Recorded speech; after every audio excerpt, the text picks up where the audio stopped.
আসসালামু আলাইকুম। রাখি কিচেনের পক্ষ থেকে আপনাদেরকে জানাই আন্তরিক শুভেচ্ছা এবং অভিনন্দন। আজ আমি আপনাদেরকে চাইনিজ সবজি কিভাবে রান্না করা যায় তা অতি সহজে দেখিয়ে দিব। সামান্য উপকরণ দিয়ে একবারে রেস্টুরেন্টের স্বাদে চাইনিজ সবজি রান্না করার সহজ উপায়।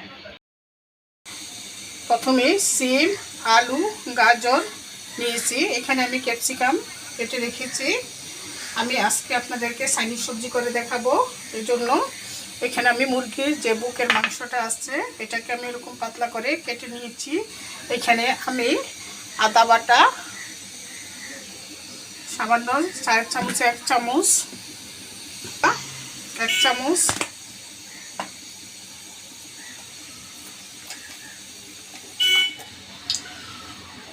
সয়া সস, 1 চামচ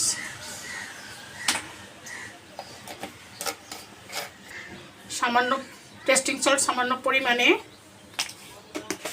আর এখানে লবণ সামান্য পরিমাণে দিয়ে এটাকে ভালো করে মেখে ভিজিয়ে রাখবো 20 মিনিটের জন্য। বন্ধুরা, এখানে আমি চুলার মধ্যে একটা পাতিল বসিয়েছি। এখানে আপনার পাতিলে পানি দিয়েছি পরিমাণ মতো, আর লবণ দিয়েছি পরিমাণ মতো দিয়ে পানিটাকে আমি বয়েল করে নিয়েছি। আগে থেকে বয়েল করে রেখেছি এই ফুটন্ত পানিতে। এখন আমি যে সবজিগুলা কেটে রেখেছি এই সবজিগুলা সিদ্ধ হওয়ার জন্য দিয়ে দিচ্ছি। সবজিটাকে আমি 80% সিদ্ধ করে নিব এই অবস্থায়।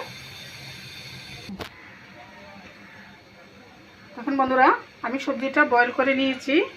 এই যে পর্যায়ে আমি পাতিল থেকে নামিয়ে সবজিটাকে ঠান্ডা পানি দিয়ে ভালো করে ধুয়ে এখানে পানি চড়ার জন্য রেখে দিয়েছি। এরপর এখানে 4 চামচে কর্নফ্লাওয়ার নিয়েছি 2 চামচ পরিমাণে। এটা আমি একটু নর্মাল পানি দিয়ে এটা মিশিয়ে নেব ভালো করে।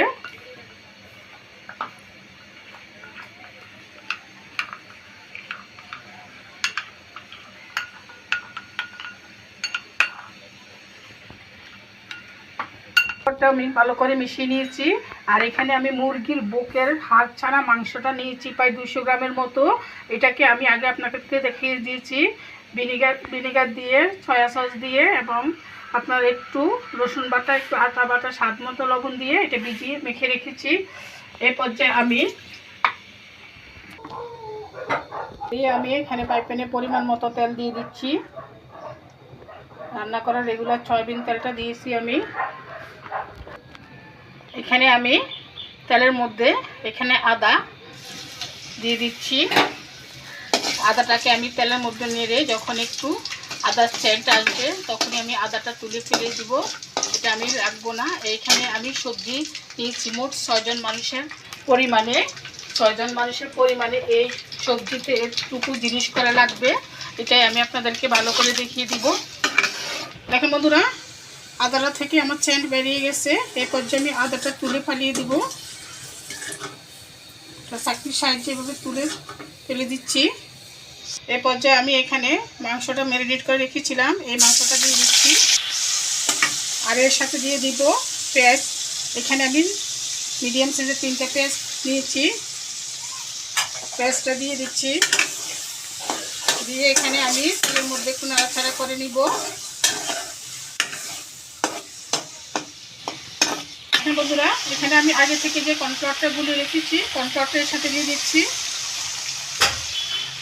দিয়ে ভালো করে নাড়াচাড়া করে কর্নফ্লাওয়ারটা যাতে গলা পেকে না যায়।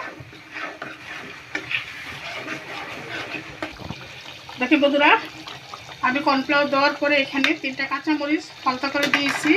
আর এখানে আপনার সাদা গোলমরিচের গুঁড়া দিয়ে দিচ্ছি 4 চামচে 1 চামচ পরিমাণ। সব কিছু একটু নাড়া দিয়ে আমি এখন এটাকে চুলা থেকে নামিয়ে দিব। এখানে এটাকে আমি এখন চুলা থেকে নামিয়ে দিচ্ছি। পরিমাণে ঠান্ডা করে নিব। তারপরে আমি এখানে সবজিটা মিশাবো ভালো করে। দেখেন বন্ধুরা, এখানে আমি 4 চামচে 1 চামচ দিয়ে আরও 1/2 চামচ পাউডার দুধ দিয়ে দিচ্ছি। পাউডার দুধটা আমি একটু নর্মাল পানি দিয়ে গুলিয়ে নিয়ে এখানে আমি দিয়ে দিচ্ছি। দিয়ে এটাকে আমি নেড়ে ছেড়ে সব কিছু একসাথে মিশিয়ে দিব। দেখুন বন্ধুরা, এখানে আমি যে সবজিটা আগে থেকে সেদ্ধ করে রেখেছি সবজিটা দিয়ে দিচ্ছি।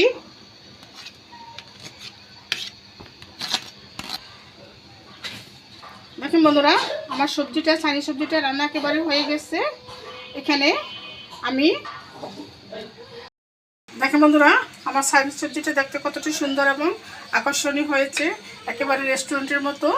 আপনারা আমি যেভাবে চাইনিজ সবজিটা রেঁধেছি এইভাবে যদি রান্না করেন আশা করি আপনাদের সবার কাছে অনেক ভালো লাগবে। আমি যেভাবে রান্না করেছি যেতটুকু আইটেম সব কিছুতে দিয়েছি এভাবে যদি আপনারা রান্না করে খেয়ে আমাকে কমেন্টে জানাবেন কেমন হয়েছে।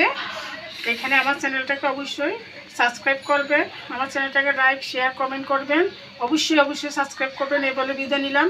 আসসালামু আলাইকুম।